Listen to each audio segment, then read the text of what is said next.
May 9th and 10th, Tuesday and Wednesday. So first of all, can you feel the energy building? The sun is opposite the moon. This is called Taurus opposite Scorpio, and it's delicious. This flavor together. So let's just slow down a little bit. Because when Taurus and Scorpios are together, their favorite thing, they're opposite signs, but where they match, always the opposite has inside of them the opposite sign. So the Taurus is very slow and deliberate and wants to be grounded. The Scorpio wants passion and intensity and to increase the energy to see where their edges are.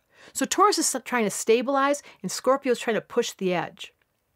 This is the energy of Wesak, where the Buddha's birthday was represented during this full moon. That the Buddha was trying to teach us that no matter how much you desire, Taurus, to be grounded and safe and secure, and it's all about attachment, the Scorpio is telling you the same flavor, which is I want and I desire and I control. And if you can learn the Buddhist lesson, which is to not be attached, good luck with that, that is what enlightenment is. That's what the Buddha represented. His whole message to us was all suffering comes from attachment. So if you can imagine when the energy is this intense and it's all about delicious and desire is Scorpio and delicious is Taurus, and we want what we want, we're in control. They're two fixed signs. If a baby were born with this full moon, they would be control people, like do what I say what I mean, stay true, be on time, be on schedule, and don't miss a beat.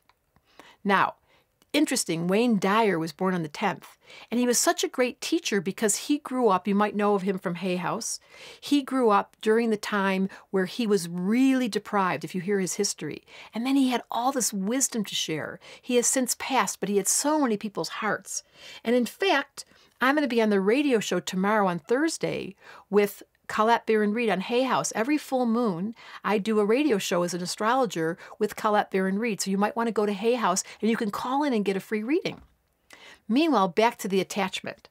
I'm not attached to you calling on Hay House or listening because the wisdom that I've learned as an astrologer is when I let go of control, if you can take this full moon and release your attachments, it's so hard to do.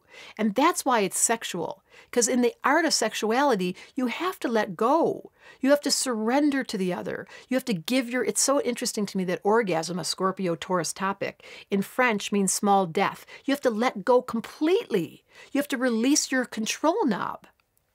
I'm just telling you what it's about. So during these couple of days, Wayne Dyer, we love you. Full moon is present. You might be sleeping less. You might be feeling edgy. You might be feeling more emotional with the moon in Scorpio. We all know Scorpios can go really dark and deep. And I'm going to ask you to pay attention to what are you attached to? Like, where do you grip? Where do you have control, especially women with men?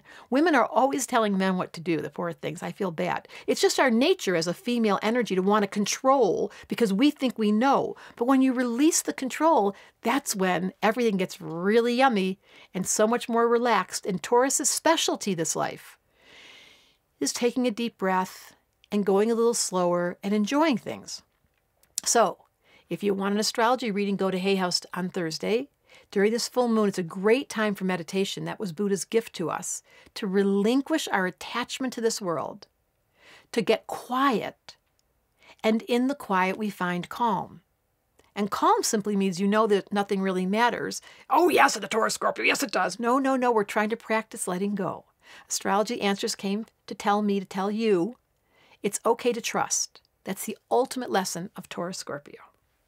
Brought to you by Debra Silverman.